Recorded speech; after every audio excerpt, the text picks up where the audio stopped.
आव्हाड साहेब, तुमचं काही रेकॉर्डवर जात नाही. तुम्ही बसा एक मिनिट. नाही, असं नाही चालणार.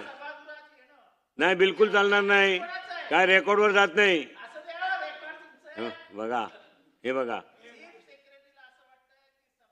त्यामुळे सभागृहाची आबरू जाते. तुमच्या सरकार सदस्य असं बोलतोय ना, आपल्यासारखे. चला, धन्यवाद.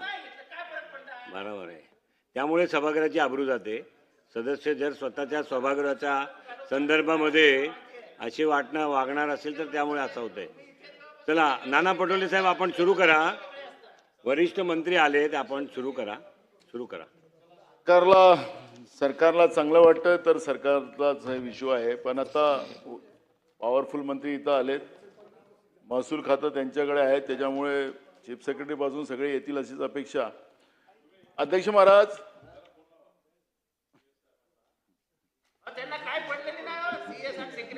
हे बघा, दोन्ही बाजूने बोलू नका. मग अध्यक्ष महाराज, मी स्मार्ट मीटरवर, या स्मार्ट मीटरच्या माध्यमातून या स्मार्ट दिखावा दाखवणाऱ्या सरकारचं जनतेला लुटण्याची पद्धत जी आहे ती आपल्याला या ठिकाणी मी सांगतो. अध्यक्ष महाराज, मी मगाशी सांगत होतो अध्यक्ष महाराज की लोकांमध्ये तीव्र चीड आहे, जनभावना तीव्र आहे. स्मार्ट मीटरचं हा कॉन्ट्रॅक्टर कोण आहे? हा कॉन्ट्रॅक्टर कोण आहे? कारण की याचे माणसं लोकांच्या घरात जातात.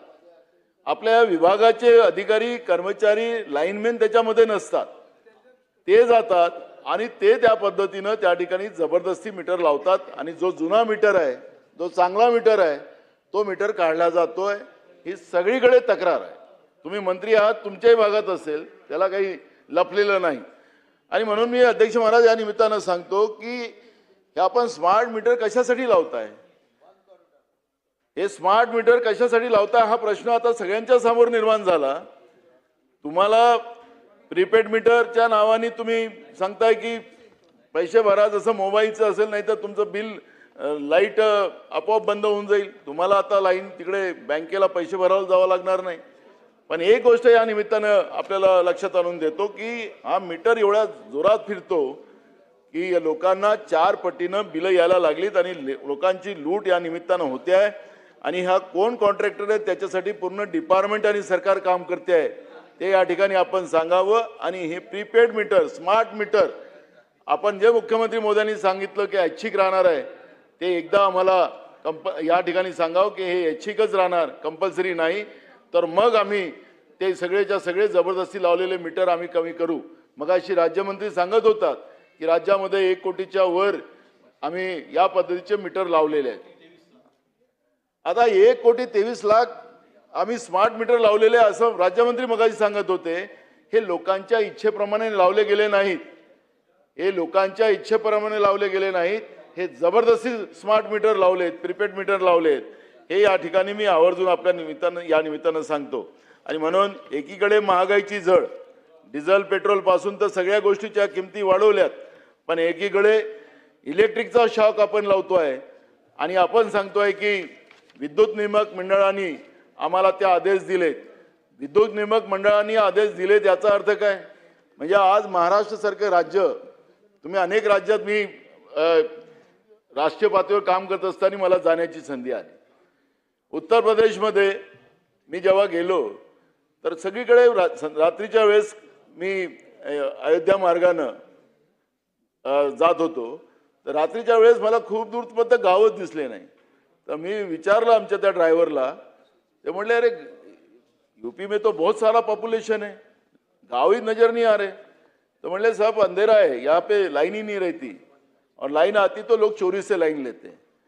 पण महाराष्ट्रामध्ये ती परिस्थिती नाही.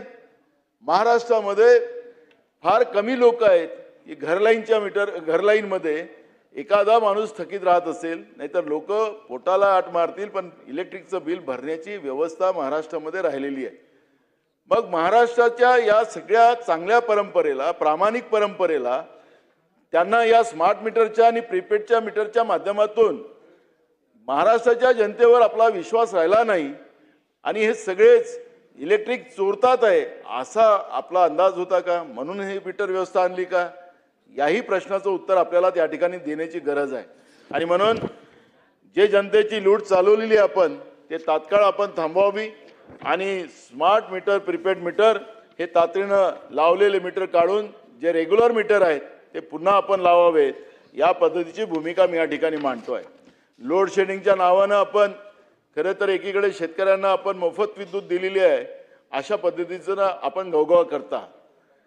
10 तास मिनिमम लाईट देण्याचा तुम्ही निर्णय घेतला, मग तो 8 वर आला, आता तो 5 वर आला.